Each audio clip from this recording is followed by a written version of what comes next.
This man has to help somebody in the street that's been hurt by that street. And some of you, you know what your streets can do to people. See, one of the streets I'm in is the religious street. I know what this street will do to, I know how this street has done people. I know the exploitation. I know the manipulation. I know the games. I know the abuse. I know the dishonor. I know how this street can rob people. Jesus responds to him by asking, what's written in the law? And this man said, well, love the Lord your God with the whole heart. So Jesus said, all right, well, do that. He said, you just want to talk. Jesus like, I'm busy. I'm trying to do something. I'm trying to do that. Man say, well, who's my neighbor? Jesus say, all right, I'm going to have to, I see this.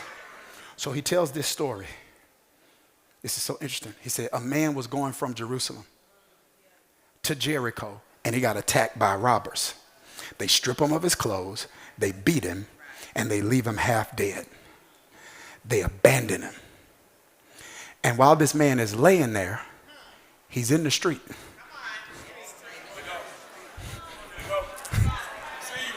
He's in the street. And this what I'm just telling you what the Bible said. What Jesus said. Jesus said a priest,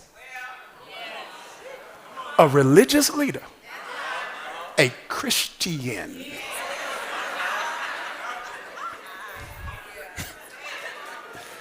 No, this is what Jesus said. It said he see the man on the road. He walks to the other side so that he doesn't have to deal with the man. I don't even have time to deal with this. It shows it's a flawed view of religion because it reduces religion to personal piety and no social action.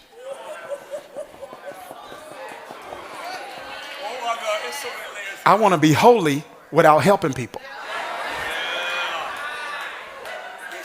I prayed 3 hours today. Who did you help once you got off your knees? I was speaking in tongues in the car. Who did you help when you got out of the car?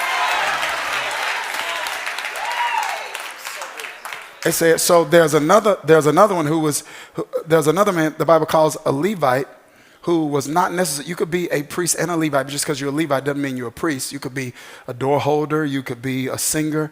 He comes by and passes on the other side. However, a Samaritan then comes. And I don't know if y'all ready for this. And the Samaritan sees this man hurt, who's part of a people group that normally hurts him.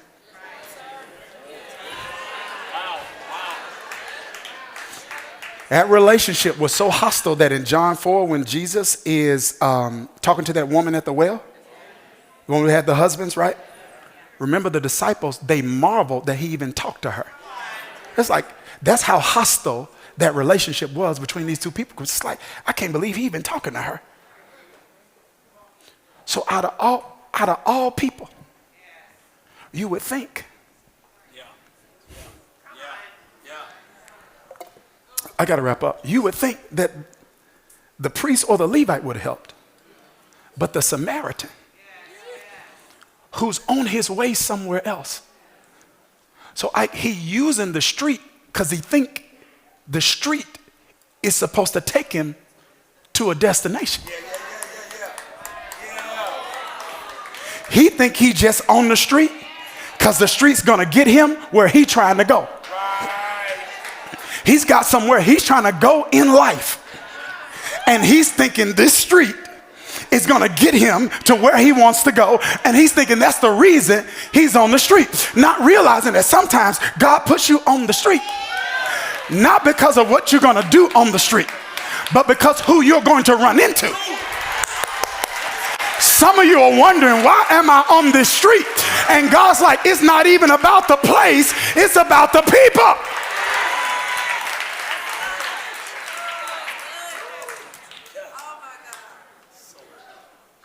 Now watch this. I'm done, Tario.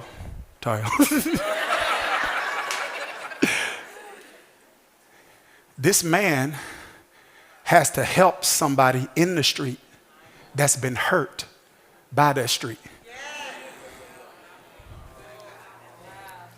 And some of you, you know what your streets can do to people. See, one of the streets I'm in is the religious street. I know what this street will do to, I know how this street has done people. I know the exploitation. I know the manipulation. I know the games. I know the abuse. I know the dishonor. I know how this street can rob people of dignity and value and worth. I can't tell you how many times we run into people who I've seen all sorts of trauma, but that religious trauma, the recovery from that is way different. Because people are holding on to poison that's killing them that they think is God. I know what this street do to people. Some of you in the business street, you know what that street can do to people. Some of you in the arts and entertainment street, you know what that street can do to people. Some of you in the wellness street, you know how manipulative that street can be. Promising these pills can do something. You know those, you don't even know what's in those pills.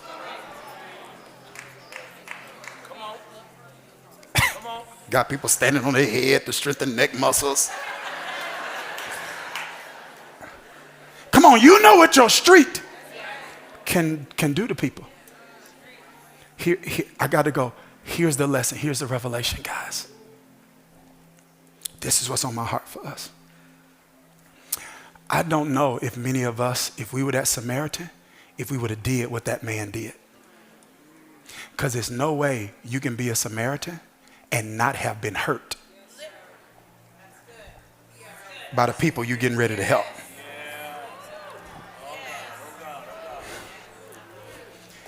And when you've been hurt, you will see your assignment as a threat.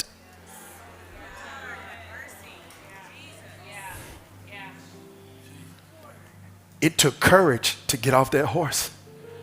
Because this man got to be thinking, is this a trap?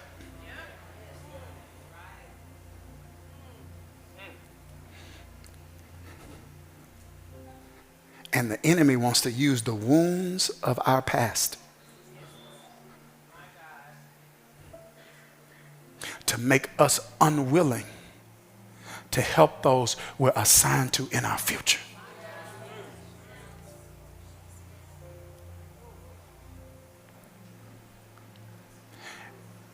Maybe the Samaritan did what others didn't do because he could relate to that man. Because maybe he had never gone through that physically, but maybe relationally or emotionally, he knows what it feels like to have a street do that to you. And so he's outside, or he's thinking he's outside for one reason. And this was so dope about the story, guys. This was so dope about the story. What's so dope about the story is, Dom, the man still get to go to his destination. God's like, helping the people don't stop you from getting to where you're going. The man put the man on a donkey, took him to the hotel, gave the innkeeper some money, and went about his business. And say, when I come back through, if he needs some more money, I'll take care of that.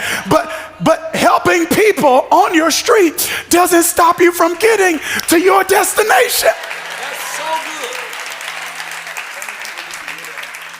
And there are going to be wounded people on your street.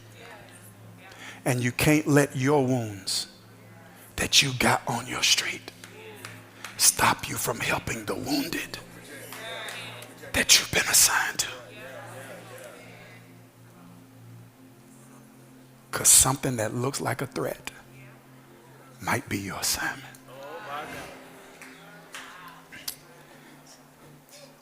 Do y'all know if I let my wounds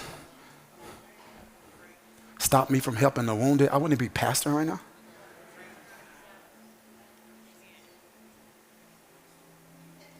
To live life with a pure heart is to live a life where you will constantly accumulate wounds.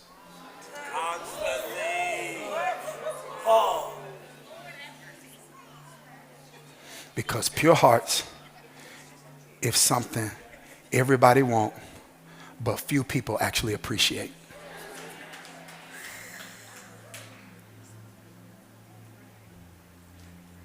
But you can't let your wounds stop you from helping the wounded. Because God's like, that's the real reason I put you on that street. Because you're most equipped to help the person you used to be.